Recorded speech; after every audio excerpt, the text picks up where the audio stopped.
Today, the internet is such an important tool in our everyday life. We use it to consume media, to communicate with friends and colleagues, to learn, to handle our finances, and much more. But the web as we know it has a problem. The information on it is centralized. It's all stored on big server farms like this one, and these are usually controlled by a single company. I mean, have you ever wondered what would happen if sites like YouTube or Wikipedia would go offline? How would you watch cat videos or spend hours reading one Wikipedia page after the other? Decentralization brings another problem with it, and that is censorship. Because content is hosted on just a few servers, it's easy for governments to block access to them. In 2017, Turkey ordered internet providers to block access to Wikipedia because the administration called it a threat to national security. So you get the idea. Centralization of the web isn't a good thing. But then why do we keep using such a model? Well, that's because we have high expectations when it comes to the web. We want pages, images, and videos to load instantly, and we want them in high quality. Centralizing servers allows companies to have complete control over how fast it can deliver all of this content. Another reason we use this model is that there just isn't a good and fast alternative. But that might be about to change. Meet IPFS, the Interplanetary File System. That's a fancy name, and they have very ambitious goals as well. They want to make the web completely distributed by running it on top of a peer-to-peer network that works similarly to how BitTorrent works.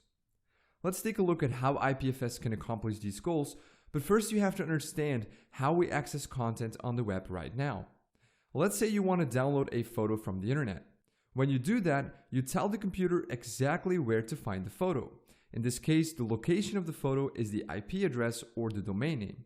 This is called location-based addressing. You tell the computer where to get the information, but if that location isn't accessible, in other words, the server is down, you won't get that photo. However, when that happens, there is a high chance that someone else has downloaded that picture before and still has a copy of it, but yet your computer won't be able to grab a copy from that person. To fix this, IPFS moves from location-based addressing to content-based addressing. Instead of saying where to find a resource, you just say what it is you want. But how does that work? Well, every file has a unique hash, which can be compared to a fingerprint. When you want to download a certain file, you just ask the network who has the file with this hash, and someone on the IPFS network will provide it to you.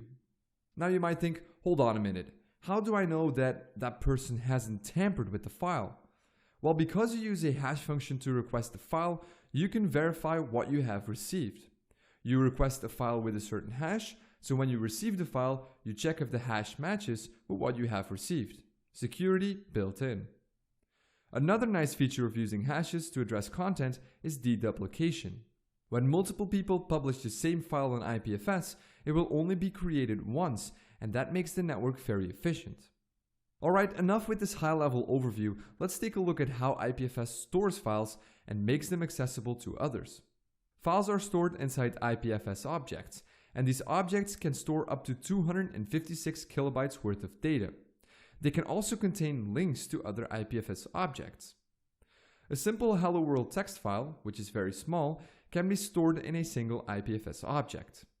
But what about files that are larger than 256 kilobytes, like an image or a video for instance? Well, those are split up into multiple IPFS objects that are all 256 kilobytes in size, and afterwards the system will create an empty IPFS object that links to all the other pieces of the file.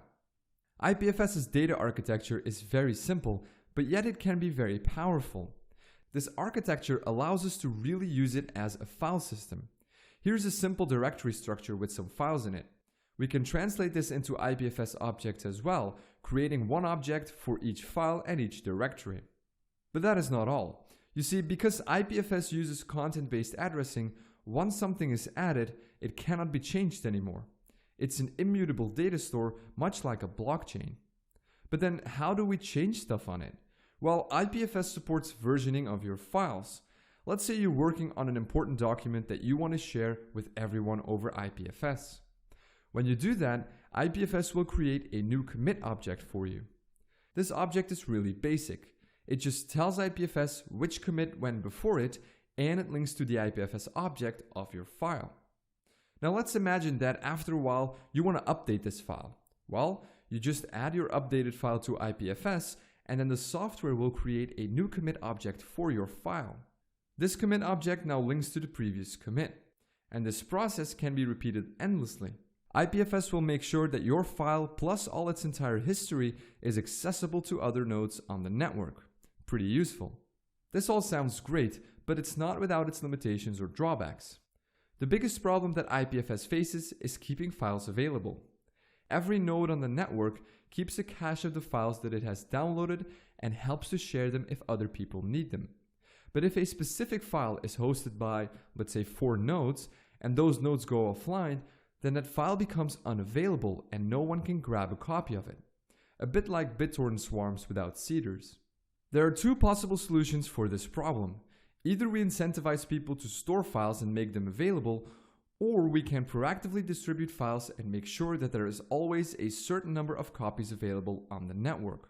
And that's exactly what Filecoin intends to do. Filecoin is created by the same group of people that have created IPFS. It's basically a blockchain built on top of IPFS that wants to create a decentralized market for storage. If you have some free space on your hard drive, you can rent it out to others and make money of it in the process. Filecoin creates a strong incentive for nodes to keep the files online for as long as possible, because otherwise they won't get rewarded. The system also makes sure that files are replicated on many nodes so they cannot become unavailable. That's just a quick summary of Filecoin and how it intends to build on top of IPFS to solve some of its issues. Leave a comment below if you want to learn more about Filecoin in a future video. Last thing we're going to take a look at is how IPFS can be used. As I mentioned before, in 2017, the Turkish government decided to block access to Wikipedia. The people behind IPFS responded by taking the Turkish Wikipedia and putting a copy of it on IPFS. And because IPFS is distributed and there are no central servers, the government can't block it. Another nice application is DTube, which is basically a site like YouTube, but entirely distributed and hosted on IPFS. Anyone can publish videos, and anyone can help to support the network. Pretty clever. But by now you must be wondering, why is IPFS called the Interplanetary File System? Is it suited to run across multiple planets? Well, let's assume that we have a base on Mars. Communicating from Mars to Earth is quite difficult. Depending on the position of the 2 planets, a signal can take somewhere between 4 and 24 minutes to travel between them. Let's take the best case scenario. You're on Mars, you open your laptop and you request a copy of the Wikipedia page of planet Earth, because you've forgotten what it's like there. The request to Wikipedia travels 4 minutes to Earth, and when it arrives there, it is sent over the internet to the Wikipedia servers, who respond in just a few milliseconds. That response, however, still has to travel 4 minutes back to Mars. So on a good day, visiting a single web page will take you about 8 minutes. On a bad day, 48 minutes. With IPFS, it's possible to cache large parts of the internet on Mars. So if someone already has requested a page that you want to download, it can come straight from a node on Mars, making that page load just as fast as it would on Earth. So yes, IPFS could be used to distribute parts of the internet across multiple planets. So to summarize, IPFS is a very ambitious project that could lead to a truly decentralized internet, and now you know how it works. 想了解更多资讯，微信搜索公众号"熔炼数据"。